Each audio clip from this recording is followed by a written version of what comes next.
Welcome to the Learning Pines YouTube. We hope this video helps. In this video, I will show you how to change the coolant in your VW Passat. This essential maintenance task helps keep your engine running smoothly and prevents overheating. Before you begin, always ensure your engine is completely cool to avoid serious burns.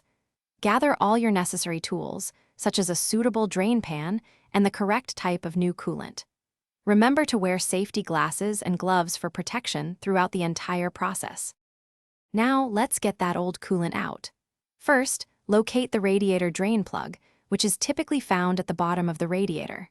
Some models may require removing a lower splash shield for access. Position a large drain pan directly underneath to collect the draining fluid. Carefully open the drain plug and also remove the coolant reservoir cap to help the system drain completely and efficiently. Be cautious, as the plug can be plastic.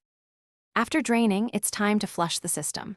Refill with distilled water, run the engine briefly, then drain again until the water runs clear. This removes any remaining old coolant and contaminants. Once flushed, close the radiator drain plug tightly. Now, slowly add the appropriate VW-approved coolant, such as G12 EVO, to the expansion tank.